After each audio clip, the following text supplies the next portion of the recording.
chant d'allégresse. Jésus, tu es ma tendresse. Tu fais des promesses qui se réalisent. Tu es ma sagesse, tu es toute mon espérance. Shalom, chers téléspectateurs de ZTM Télévision, soyez bénis. Vous qui nous suivez de partout, ça a toujours été un réel plaisir de savoir que vous êtes en train d'accorder une attention soutenue à votre émission, mais aussi à votre chaîne de télévision. Comme nous le disons souvent, la vie à votre portée. Que l'Éternel Dieu vous bénisse. C'est encore un nouveau jour pour nous. Cette grâce que Dieu nous a accordée de nous retrouver dans sa présence. Bien-aimés, permettez-nous, à part cette salutation, que nous puissions rendre grâce au Seigneur, comme la Bible le dit, lui qui produit en nous le vouloir et le faire selon son beau plaisir. Dieu Tout-Puissant, nous te disons merci, merci pour ces moments bénis, merci pour tout ce que tu as disposé, Seigneur, pour que nous puissions recevoir ta parole. Seigneur, nous te prions de faire de nous des champs éternels, Dieu agréable, mais aussi des terres fertiles où ta parole va être sémée, mais aussi germée, afin que cela donne des fruits qui viennent à maturité. Bénis ces instants, bénis ton Église et tous ceux qui travaillent à l'ombre dans le nom de Jésus-Christ de Nazareth. Nous avions ainsi prié. Amen. Voilà, bien-aimés, que l'Éternel Dieu vous bénisse. C'est votre émission, voici l'époux, et je crois que nous allons passer de merveilleux moments avec le Seigneur comme il a toujours été, parce que dans cette école, je l'ai dit souvent, l'enseignant, le professeur, c'est le Saint-Esprit de Dieu. Pour les habitués de cette émission, vous le savez très bien que nous ne parlons que de Jésus-Christ. C'est pourquoi l'intitulé de cette émission, c'est « Voici l'époux ». Il s'agit de Jésus-Christ. Alors là, nous nous adressons à son épouse qui est l'Église. Mais n'empêche aussi vous qui n'avez pas encore donné votre vie au Seigneur pour faire partir de son Église, bien-aimés, vous pouvez saisir cette opportunité pour que vous puissiez rejoindre cette grande armée du Seigneur que nous appelons l'épouse de Christ, qui n'est autre que l'Église. Nous avions commencé un merveilleux voyage avec ce texte du livre d'Ésaïe. Bien-aimés, ici, nous ne parlons que de Jésus et dans trois dimensions, c'est-à-dire ce qu'il est, ce qu'il a et ce qu'il fait. Alors, rapidement, nous allons exploiter un autre sous-thème par rapport à ces grands thèmes de cette émission « Voici l'époux ». Aujourd'hui, nous parlerons de Jésus dans sa qualité de Dieu puissant. Dieu puissant. Ésaïe chapitre 9, le verset 5. Dans d'autres versions, c'est au verset 6. Alors, nous allons lire la parole de Dieu, si vous êtes avec moi. Ésaïe chapitre 9, verset 5. « Car un enfant nous est né, un fils nous est donné, et la domination reposera sur son épaule. On l'appellera admirable, conseiller, Dieu puissant, Père éternel, prince de la paix. » Bien-aimés dans le Seigneur, ici, il s'agit de Jésus-Christ. Mais avant que nous puissions aborder le sous-thème d'aujourd'hui, permettez-moi quand même d'ouvrir une brèche parce que c'est un détail qui est tellement capital que nous ne pouvons pas passer comme ça sans pour autant épingler ces points. Bien-aimés, avant que nous puissions parler du titre qu'on donne au Seigneur dans ces passages, il est important que nous puissions relever un point d'une grande importance, la manière dont on est en train de présenter Jésus. On a dit un enfant nous est né et un fils nous est donné. Tout ce que nous allons lire par la suite est révélé après qu'on ait épinglé sa qualité de fils. Voyez? Après qu'on ait épinglé sa qualité de fils. Lorsqu'on parle de la domination, dans d'autres versions, on parle de l'empire. L'empire reposera sur son épaule. Bien-aimé, on n'a pas parlé de l'empire lorsque on a parlé de l'enfant, mais on a parlé de la domination quand on a fait allusion au fils. Ça veut dire que quand nous regardons ce texte, il y a un parcours normal. Jésus, c'est vrai que dans ce texte, il est en train de nous enseigner. Il est présenté ici comme une école parce que ce que nous allons voir ici, Bien-aimé, c'est une règle pour tout le commun de mortels, mais cela est une exception pour la personne de Jésus-Christ. Voyez-vous que l'enfant est né, mais le Fils est donné. Mais on commence à découvrir ses qualités lorsqu'on parle du Fils. Alors j'aimerais dire à tous les enfants des dieux, bien-aimés, lorsque la Bible parle d'un enfant, cela sous-entend une certaine immaturité. Mais quand on parle du Fils, c'est là où nous atteignons la maturité. Bien-aimés, vous qui nous suivez, sachez-les bien qu'il y a beaucoup de choses que nous expérimentons avec Dieu lorsque nous atteignons notre qualité de fils. Et la Bible est très claire là-dessus. Lorsqu'on parle des enfants des dieux, bien-aimés, on nous parle après de fils des dieux. Quand est-ce qu'on est enfant des dieux?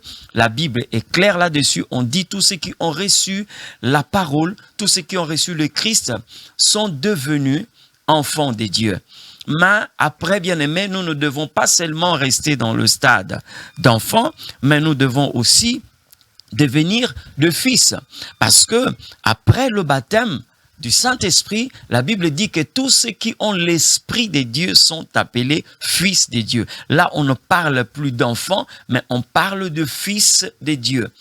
Bien-aimés, je l'ai dit ici, pour le Christ, ce point est une exception. Mais pour nous les humains, ce point est une règle. Nous devons normalement respecter cette règle. Aujourd'hui, il y a beaucoup de personnes qui sont dans les églises, bien aimés, qui restent accrochés à leur qualité d'enfant de Dieu. Or, bien aimé, l'enfant, quand bien même qu'il est héritier, bien aimé, il ne peut pas accomplir certaines tâches. Il ne peut pas accomplir certaines responsabilités. Il ne peut pas gérer. C'est comme ça que quand vous lisez les livres de Galates, Galates chapitre 4, les versets 1 jusqu'au verset 4, bien aimé, il y a un enseignement tellement profond par rapport à ce que la Bible est en train de nous dire ici. Je vais les lire pour vous. La Bible dit ceci. Or, aussi longtemps que l'héritier est enfant, je l'ai dit qu'il ne diffère en rien d'un esclave, quoiqu'il soit le maître de tout. Mais il est sous des tuteurs et des administrateurs jusqu'au temps marqué par le Père. Jusqu'au temps marqué par le Père. Nous aussi, de la même manière, lorsque nous étions enfants, nous étions sous l'esclavage des rudiments du monde. Mais lorsque le temps a été accompli, Dieu envoya son Fils né d'une femme sous la loi. Bien-aimés, écoutez ce que la Bible est en train de dire ici. Nous avons intérêt, bien-aimés, à quitter cette étape d'enfant et devenir de fils. Parce que il y a un autre point ici, quand vous lisez le livre des Galates, ces textes que nous venons de lire tout à l'heure, vous allez vous rendre compte, bien-aimés, que le temps de devenir fils ne dépend pas de celui qui doit devenir fils, mais ça dépend aussi des dieux. Parce que la Bible dit, il est confié au tuteur, aux administrateurs, jusqu'au temps marqué par le Père. Parce qu'aujourd'hui, lorsque nous parlons de cette qualité de fils, plusieurs personnes croient devenir de fils. Or, en réalité, c'est le Père. C'est le Père qui détient le pouvoir, qui a le thermomètre, qui prouve que nous sommes devenus de fils. C'est pourquoi vous verrez l'enfant prodigue qui croyait être un fils, et il s'est senti capable de gérer. Il a demandé à son père s'il pouvait lui donner son héritage. Mais nous savons ce qui lui est arrivé. Parce qu'il se croyait fils, mais en réalité, en lui, ce n'était qu'un enfant. Et lorsqu'on lui a donné l'héritage, au lieu de gérer cet héritage, il a dilapidé cet héritage et nous savons ce qu'il est devenu. Mais bien aimé, quand il a pris la décision de revenir, c'est en ce net moment-là que le père lui appelait fils. Mon fils que voici. Mon fils que voici. C'est un état d'esprit. C'est une dimension de vie que nous devons normalement atteindre. Bien aimé, c'est une stature que nous devons normalement atteindre. Mais là n'est pas notre thème. C'était une prêche pour aider les enfants de Dieu de comprendre que nous devons normalement, bien aimé, atteindre cette étape. Nous avons la volonté, c'est vrai, et quand le Père voit cette volonté, le Saint-Esprit nous conduit et il fait de sorte que nous puissions atteindre cette étape. Et la personne capable de déclarer cela, c'est Dieu. Si j'ai dit que Jésus fait une exception par rapport à cette règle, c'est tout simplement, Jésus n'est pas né homme pour devenir Dieu. Non, non. Il est né Dieu et il a grandi en tant que Dieu, il est mort en tant que Dieu, il est ressuscité Dieu. Parce que quand les mages sont venus, ils n'ont pas dit que nous venons voir un prince, mais ils ont dit que nous sommes venus voir le roi qui vient de naître. Donc, lorsque nous voyons sa qualité de roi, nous sommes en train de voir sa divinité. Nous sommes en train de voir sa capacité de faire tout ce qu'il a le pouvoir de faire. Mais si il s'est comporté de la sorte, il est resté 29 ans dans les coulisses, il est resté 29 ans dans le vestiaire, c'est tout simplement, bien aimé, pour nous donner une leçon, pour être une école, pour que nous ne puissions pas nous comporter comme nous voulons. Mais il y a un principe que nous devons normalement suivre. Mais bien aimé, tenez, nous avons dit que le thème que nous allons exploiter aujourd'hui, c'est Jésus dans sa qualité des dieux puissants. Lorsque nous lisons ce texte de la Bible, bien aimé, nous nous rendons compte que Dieu puissant, c'est le nom plutôt El Gibor, les dieux puissants. Alors quand nous regardons, on n'a pas parlé de Jésus comme étant le fils des dieux puissants, mais on dit Dieu puissant. Ça veut dire quoi? Jésus, dans sa qualité de fils, n'est pas moins que Dieu, que le Père. Non, non. Il y a des doctrines comme ça qui vous parlent de Jésus comme étant un Dieu inférieur. Non, non. Même quand on l'appelle fils des dieux, bien aimé, il n'est pas un Dieu inférieur. Parce qu'aujourd'hui, il y a plusieurs débats autour de ces titres fils des dieux. Mais bien aimé, le fils des dieux, Jésus-Christ, est Dieu. Il n'est pas moins Dieu que le Père. Il n'est pas un Dieu inférieur, mais il est Dieu. C'est comme ça que quand Ésaïe est en train de le présenter ici, il dit non seulement qu'on va l'appeler admirable, conseiller, mais on l'appelle aussi Dieu puissant. Alors, le juif connaissait ses secrets. C'est pourquoi vous allez voir, bien aimé, lorsque les juifs ont attaqué Jésus, à une occasion où ils voulaient le tuer, ils se sont dit que Jésus était en train de blasphémer. Pourquoi? Ce n'est pas parce que Jésus disait qu'il était Dieu, mais parce que Jésus disait qu'il était le Fils des dieux. Alors, les Juifs savent que Fils des dieux, c'est égal à Dieu. Fils des dieux, c'est Dieu. Je vais un peu lire ces textes de la Bible pour nous aider à comprendre un peu.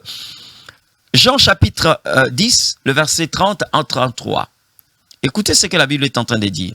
Évangile de Jean chapitre 10, verset 30 à 33. La Bible dit ceci. Moi et le Père, nous sommes un. Alors les Juifs prirent de nouveau des pierres pour le lapider. Jésus leur dit, je vous ai fait voir plusieurs bonnes œuvres venant de mon Père, pour laquelle vous me lapidez. Voyez? Maintenant le verset 33 dit ceci. Les Juifs lui répondirent, ce n'est point pour une bonne œuvre que nous te lapidons, mais pour un blasphème, parce que toi, tu es un homme, tu t'es fait Dieu. Et pourtant Jésus dit, moi et mon Père, c'est-à-dire il se présente comme étant le Fils des dieux. Mais le Juif connaissant cette qualité de Fils des dieux égale à Dieu, pour Jésus, il s'est rendu compte que cet homme est en train de blasphémer. Alors, on voulait le lapider et on lui a dit clairement, tu es un homme, mais tu t'es fait égal à Dieu. Voyez un peu? Et plusieurs écritures montrent réellement que Jésus-Christ est Dieu. Donc, nous n'allons pas revenir là-dessus. Parce que beaucoup de personnes aujourd'hui croient que quand ils disent au Seigneur Fils des dieux, c'est qu'on est en train de le diminuer, c'est qu'on est en train de présenter Jésus comme un Dieu inférieur. Non, non, non. Il est Dieu. Il est Dieu. C'est comme ça que quand il se présente, il représente valablement le Père. Vous allez voir même dans la suite de ces textes, on l'appelait Père éternel. Et il a dit, celui qui m'a vu a vu le Père. Voyez un peu? Celui qui m'a vu a vu le Père, car moi et le Père, nous sommes un. Donc Jésus-Christ est Dieu. Dans sa qualité aussi de Fils de Dieu, il est Dieu. Lorsque nous parlons des dieux puissants, c'est-à-dire El Gibor, on est en train de révéler ici le caractère d'un champion dans le combat. Épouse, tu dois connaître ton époux. Quand on l'appelle Dieu puissant, c'est-à-dire on révèle son caractère d'un champion dans un combat. Ça veut dire que c'est quelqu'un qui n'a jamais perdu de combat. Lorsque nous avons Jésus-Christ comme Dieu, comme époux, bien aimé, aucun combat ne peut le renverser. De l'éternité en éternité, il est le puissant, les dieux puissants. C'est comme ça que moi, je ne l'appelle pas un puissant guerrier, moi je l'appelle un puissant vainqueur. Parce qu'en réalité, il n'y a pas de guerre que Jésus puisse perdre. Et si nous ne pouvons pas perdre de guerre, de combat, c'est tout simplement parce que nous sommes liés à un vainqueur qui n'a jamais perdu. Donc dans son palmarès, Jésus n'a jamais connu un match nul, il n'a jamais connu une défaite. C'est un vainqueur éternel. Et lorsque nous parlons de sa capacité de Dieu puissant, bien aimé, il ne peut jamais perdre un combat, il ne peut jamais perdre une bataille. Et c'est comme ça que vous allez voir dans d'autres versions, on ne parle pas des dieux puissants, mais on parle des dieux forts, parce que ce titre fait allusion à la guerre. Lorsque vous lisez par exemple la version Jérusalem, là où on est en train de parler de admirable conseiller, Dieu puissant, Jérusalem dit Dieu fort. Pourquoi? Parce que là, on fait allusion à la guerre. Donc, je suis en train de dire aux enfants de Dieu, vous êtes combattus, c'est normal. Mais sachez-le bien que vous êtes condamnés à vaincre. Pourquoi? Parce que Jésus a vaincu. Nous avons un époux qui ne peut jamais perdre un combat. Avoir des ennemis dans la vie, c'est tout à fait normal. Mais bien aimé, quand vous êtes alliés au Seigneur, vous ne pouvez jamais perdre une guerre. Pas à cause de vous, mais à cause de celui qui vous conduit, à cause de celui qui vous porte. C'est la personne de Jésus-Christ. Bien-aimé. Alors, toujours dans sa qualité de Dieu puissant, on est en train de révéler ici celui qui a la capacité d'exécuter sans résistance ni opposition ses plans conçus. Il est un Dieu puissant. Donc, il a la possibilité d'exécuter tous ses plans conçus, tout ce qu'il a projeté. Personne ne peut lui résister. Et moi, j'ai souvent l'habitude de le dire, le diable n'est pas un opposant des dieux. Le diable s'oppose aux enfants des dieux parce qu'il n'a pas le pouvoir de s'opposer au Créateur. Le diable, quand il est en face de Dieu, il est en face de son Créateur. C'est lui qui a le pouvoir de l'anéantir. C'est lui qui a le pouvoir de le faire disparaître. Non seulement de l'enchaîner, mais de le faire disparaître. Parce que le Créateur est le Tout-Puissant. Et même quand nous parlons du diable, bien aimé, la révolte du diable, Dieu n'a pas combattu le diable. Le diable a été renversé par un archange comme lui. Voyez ? C'est Michael. Dieu ne l'a pas touché. Et c'est un archange comme lui qu'il avait renversé, qu'il avait précipité. C'est pour dire que dans le combat, tranquillisez-vous, Dieu est le Tout-Puissant. Et même aussi dans ses projets, quand l'Éternel Dieu a conçu quelque chose bien aimé, cela va s'exécuter sans opposition. Aujourd'hui, nous sommes en train de voir des personnes qui présentent le diable comme étant quelqu'un qui peut arrêter les desseins de Dieu. Mais bien aimé, faites attention. Il est de notre devoir de connaître réellement Dieu. Parce que si vous êtes en train de recevoir Jean-Baptiste dans sa qualité comme Dieu, c'est normal que vous puissiez échouer. Mais si vous recevez le Christ, lui qui est le Dieu puissant, vous ne pouvez jamais connaître plutôt des oppositions de manière à être renversé et être enterré. C'est comme si dans votre vie, Dieu peut échouer. Or, il y a quelqu'un qui a connu un combat terrible contre le diable Satan, mais qui nous a livré un témoignage. J'aimerais lire ces textes. C'est Job. Job, chapitre 42, du verset 2 jusqu'au verset 3. Écoutez ce que Job est en train de dire. Il dit ceci. « Je reconnais que tu peux tout. » Là, il s'adresse au Tout-Puissant. « Je reconnais que tu peux tout et que rien ne s'oppose à tes pensées. Rien ne s'oppose à tes pensées. On ne parle pas d'abord des œuvres, mais on parle des pensées. Or, nous savons, bien aimés, comment est-ce que Dieu fonctionne. Une pensée devient un acte accompli. C'est comme ça que quand nous voyons dans le livre de Genèse, nous voyons comment est-ce que Dieu est en train de fonctionner. La pensée, la parole, acte accompli. Dieu dit que la lumière soit et la lumière fut. Vous voyez un peu? Donc, Job est en train de dire ceci. Je lis le verset 3. Quel est celui qui a la folie d'obscurcir mes desseins? Oui, j'ai parlé sans le comprendre. De merveilles qui me dépassent et que je ne conçois pas. Voyez un peu? Ici, c'est Job qui est en train de parler. Bien aimé. Il y a des moments où, quelquefois, les gens parlent de Dieu sans pour autant connaître qui est réellement Dieu. Il y a des moments où, quelquefois, on est en train de parler de Dieu sans pour autant comprendre qui est réellement celui que nous sommes en train d'engager. Job qualifie des fous. Excusez-moi d'utiliser cette expression. De toutes les façons, c'est la Bible qui le dit. Qu'est-ce qui a la folie d'obscurcir les desseins de l'Éternel? Donc, celui qui a la pensée de vouloir obscurcir les desseins de l'Éternel, pas celui qui a le pouvoir, mais celui qui a la pensée, celui qui pense obscurcir les desseins de l'Éternel, la Bible le qualifie d'un fou. D'un fou, ça dit c'est quelqu'un qui a perdu la raison. Or, quelqu'un qui a perdu la raison ne peut jamais agir de manière à arriver au bout de ses desseins. Jamais. Et c'est comme ça que Job est en train de révéler ici sa capacité en tant que Dieu puissant. Quand il conçoit des choses, il exécute cela. Souvenez-vous que quand vous regardez par exemple le cas de Sarah, la vieillesse de Sarah ne pouvait pas empêcher Dieu de lui donner Isaac. Là, elle était en face du Dieu puissant. Un Dieu puissant qui est capable de faire tout ce qu'il veut. C'est comme ça qu'il pose la question à Sarah, est-ce qu'il y a quelque chose qui peut paraître impossible aux yeux de l'Éternel? Aujourd'hui, beaucoup de personnes tombent dans le désespoir, dans la dépression, tout simplement parce que on croit que Dieu est condamné à agir dans le temps que vous lui avez fixé. Non, non.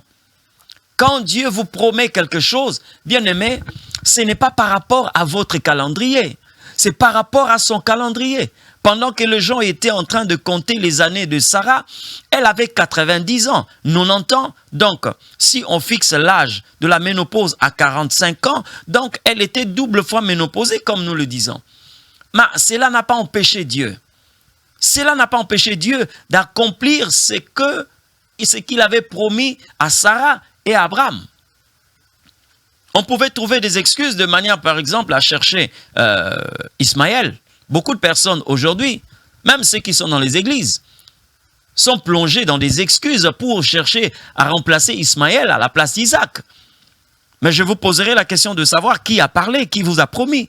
Si c'est l'Éternel, bien aimé, peu importe le temps.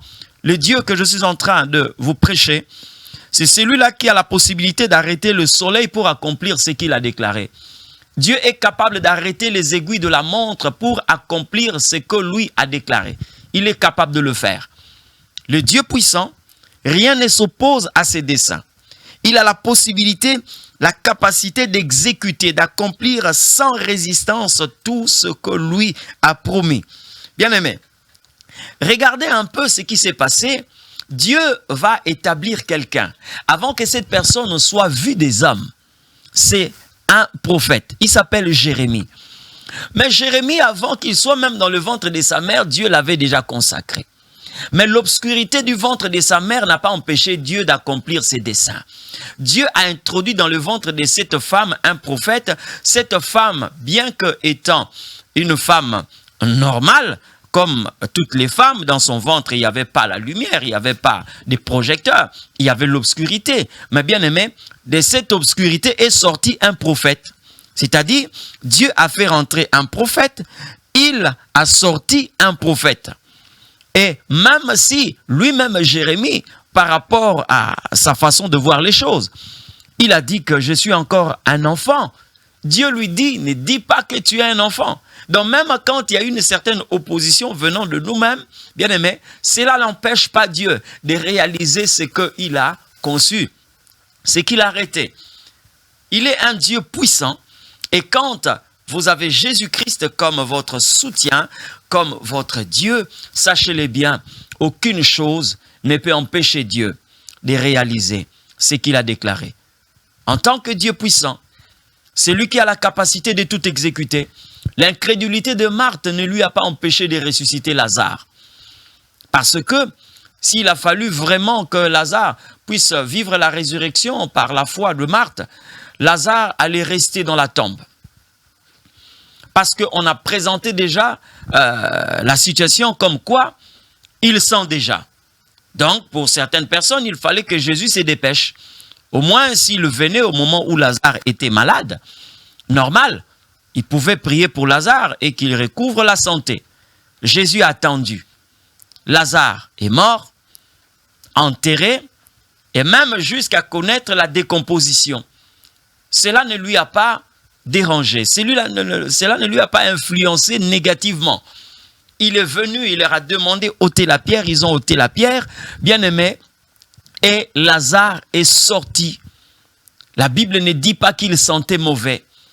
Il est sorti en pleine forme, tel qu'il était avant qu'il soit malade. Bien aimé. Et dans cette scène sur la résurrection de Lazare, il y a aussi la guérison parce que Jésus n'a pas ressuscité Lazare et le ramené à l'étape de la maladie. Donc Lazare est ressuscité en bonne santé. Ça veut dire que Jésus a vaincu la mort, il a vaincu la maladie.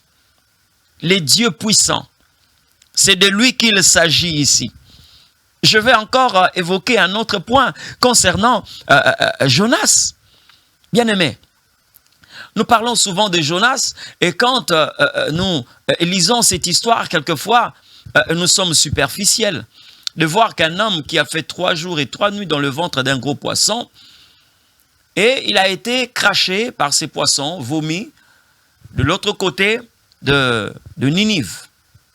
Eh bien aimé, souvenez-vous que l'homme a une respiration, nous n'avons pas la respiration cutanée. Voyez un peu, nous ne respirons pas par la peau. Nous avons le poumon, nous avons des narines. Donc nous avons besoin de l'espace, de l'oxygène pour respirer.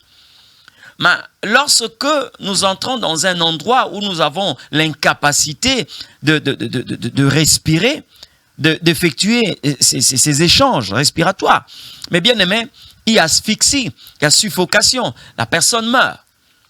Mais comment vous pouvez expliquer que l'homme que Dieu avait créé avec une capacité de respirer par ses narines, mais bien aimé, cet homme va être avalé par un poisson. Non seulement qu'il est dans le ventre d'un poisson, mais le poisson est sous l'eau. Mais on nous parle d'un monsieur, un prophète, un homme qui continue à respirer. Il a la conscience parce que là, dans le livre de Jonas, vous lisez la prière de Jonas. Jonas est en train de prier. Il a la conscience qu'il est dans le ventre d'un gros poisson. Ça n'a pas fait 3 minutes. Ça n'a pas fait 30 minutes, mais ça fait 3 jours. 24 heures fois 3.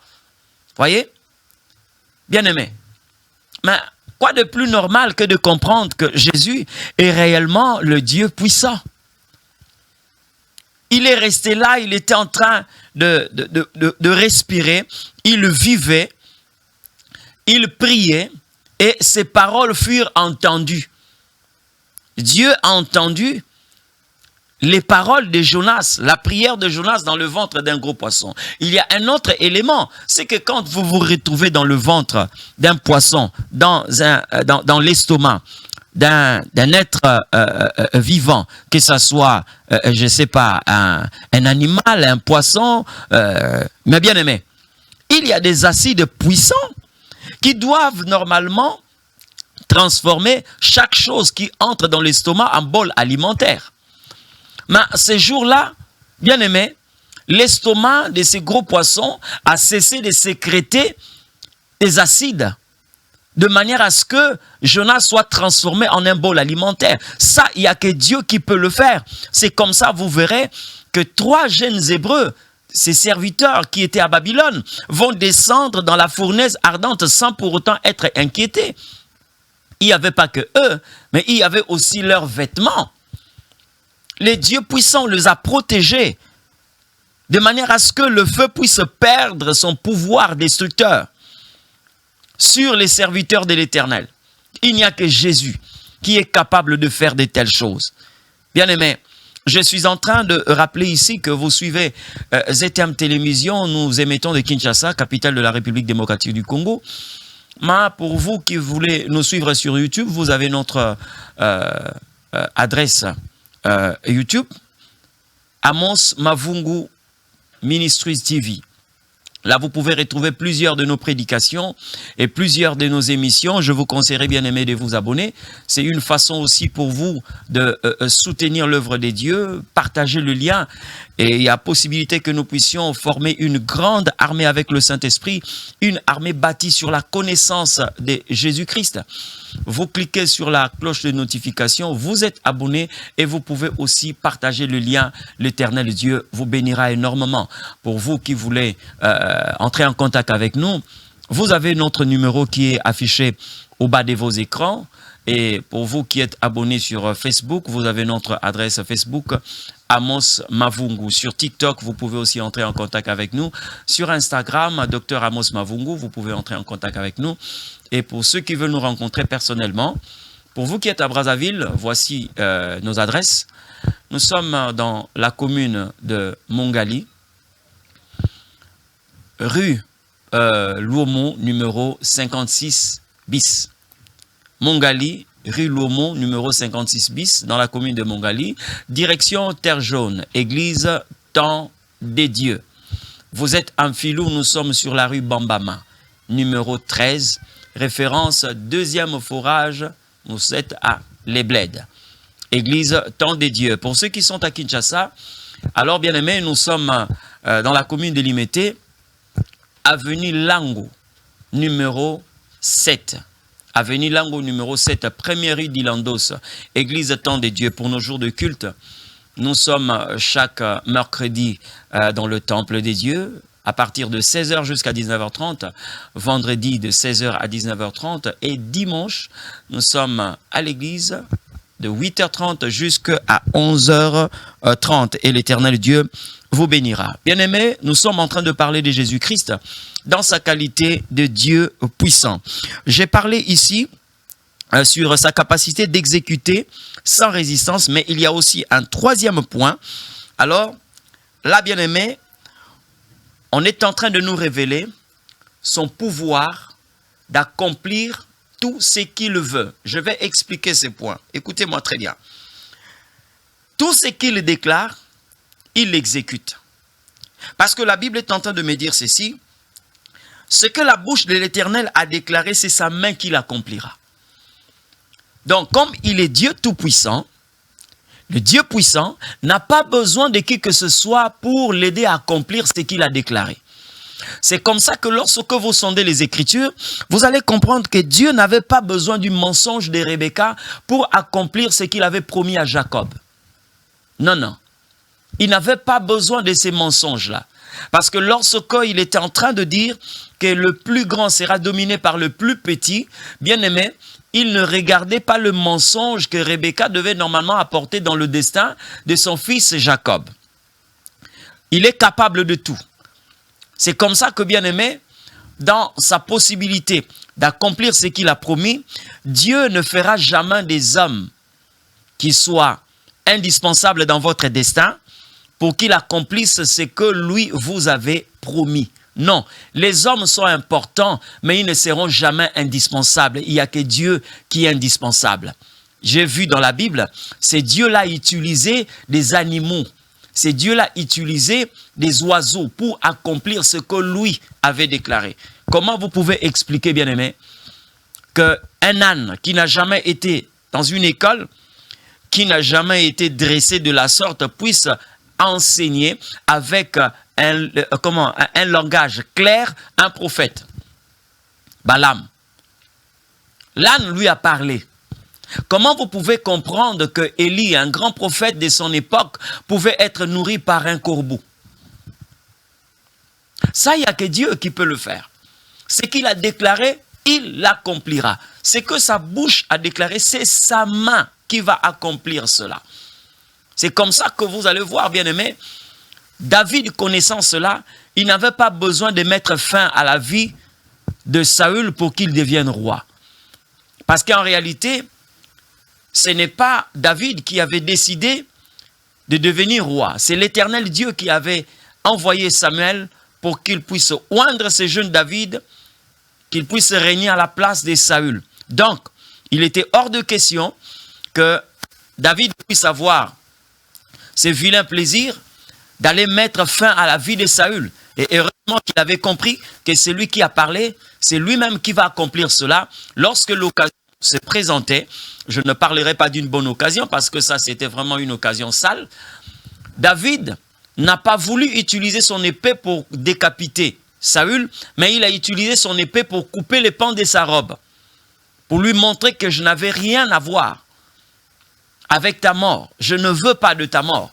Même si toi tu veux de ma mort, mais je ne veux pas de ta mort. Mais bien aimé, c'est lui qui avait déclaré. C'est lui qui avait fait cette promesse. C'est lui qui avait accompli cela.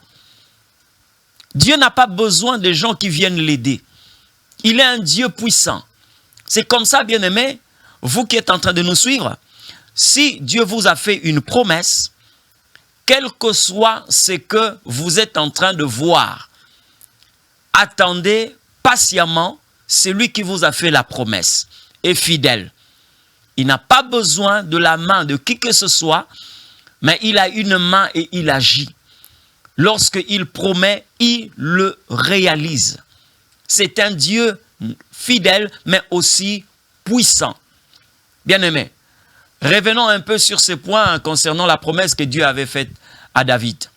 Vous savez que sur la loi de cette époque, le roi devait être remplacé par un prince. Mais la personne qui est au trône, Saül, a des enfants. Parmi ses enfants, vous avez déjà le nom de Jonathan. Jonathan n'est pas stérile. Jonathan a aussi des enfants. Vous avez déjà entendu parler de Méphibosheth qui était l'enfant de Jonathan. Donc, lorsque nous considérons seulement ces deux générations, donc après Saül, nous nous rendons compte déjà que David est en difficulté. Parce que si Saül part, normalement, c'est Jonathan qui devait lui remplacer. Si Jonathan part, c'est un fils de Jonathan qui devait normalement remplacer. Mais quel âge avait David pour qu'il attende jusqu'à ce que... Mais bien aimé, la fidélité de Dieu, comme il a déclaré cela, lui-même avait accompli cette promesse. Je suis en train de dire à quelqu'un, Jésus-Christ est le Dieu puissant. Quand il promet, il le réalise. Tenez bien, bien aimé, votre cahier des promesses. Même si ces cahiers commencent quelquefois à se détériorer, je vous assure que le problème avec Dieu, ce n'est pas dans votre cahier. Cette promesse est dans sa tête. Et ce qu'il a promis, il va le réaliser. Quand la Bible est en train de parler sur sa capacité d'accomplir ce qu'il a déclaré, bien aimé, le Dieu puissant, c'est aussi celui qui est omnipotent. Donc Jésus est omnipotent. Mais pour que l'omnipotence, bien aimé, soit totale, il y a deux choses qui doivent normalement faire partir de cela. Aujourd'hui, il y a des gens qui ont ce malin plaisir de dire que voilà, je suis Dieu et j'ai tout le pouvoir. Quelquefois, ce que nous vivons nous voyons sur le net, nous laisse quand même rigoler. Mais bien aimé, personne ne peut se dire omnipotent s'il n'est pas souverain. Personne ne peut se dire omnipotent si il n'a pas une auto-existence. Voyez? Personne. Mais tous ces gens-là qui parlent aujourd'hui, bien aimés, ils doivent leur existence par Jésus. C'est lui qui a créé toutes choses, qui est le créateur de tout. Sauf rien. Bien aimés, j'aimerais dire à ceux qui nous suivent, Jésus est souverain dans sa qualité de Dieu puissant, il est tout suffisant. C'est comme ça qu'il n'a pas voulu que Uza puisse toucher l'arche des dieux. Mais je vous assure, bien-aimés, cet homme nous a donné une leçon. C'est vrai que vous qui voulez aider Dieu, faites attention. Uza avait une bonne intention de toucher l'arche des dieux pour que l'arche ne puisse pas tomber. Mais or, en réalité, l'arche était une représentation de la personne de Dieu. Alors, ça aurait été, si Dieu avait permis cela, qu'un homme Uza puisse se toucher et qu'il reste comme ça. Aujourd'hui, bien aimé, je crois que les gens allaient déformer l'évangile. Ils allaient déformer l'évangile. Il nous a donné une leçon pour nous dire que nous n'avons pas le pouvoir d'aider Dieu. Mais il nous a fait manquer aussi un miracle. Uza nous a fait manquer un miracle parce que ça allait être une occasion pour que nous puissions voir en réalité ce qui allait se passer. Parce que là, vous avez des bœufs qui étaient en train, des vaches qui étaient en train de conduire l'arche des dieux. On a mis l'arche que les vaches étaient en train de tirer.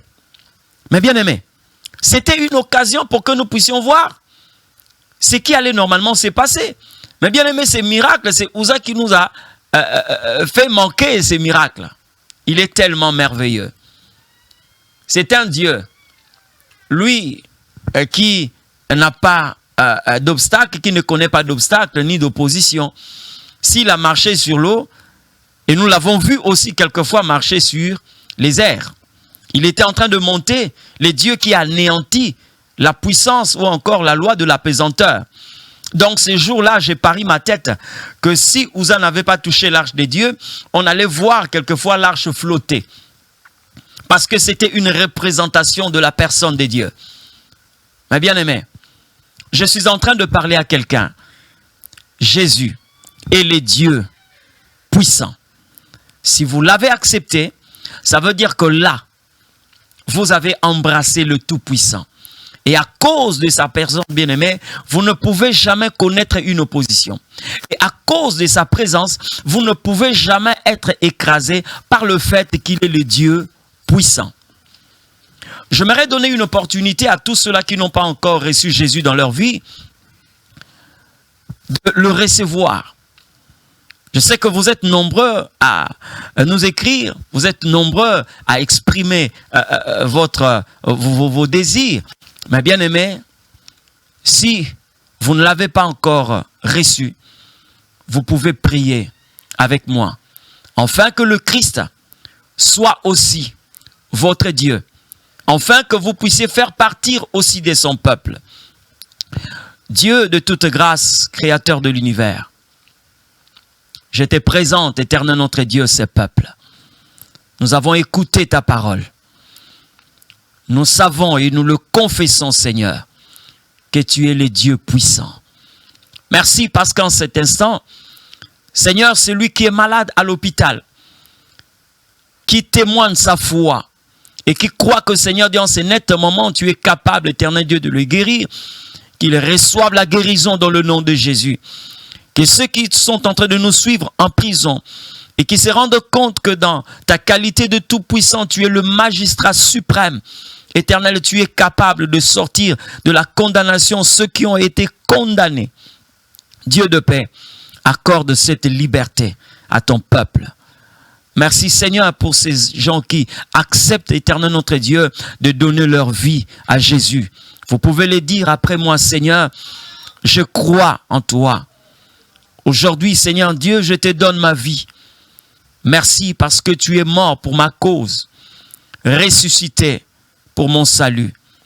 Merci pour le sang que tu as versé pour mon rachat. Que ton nom soit béni, Prince de paix. Merci, Dieu de paix. Nous te recommandons la suite des temps entre tes saintes et divines mains. Bénis tous ceux qui ont travaillé dans l'ombre pour que cette parole puisse nous parvenir. Bénis leur famille.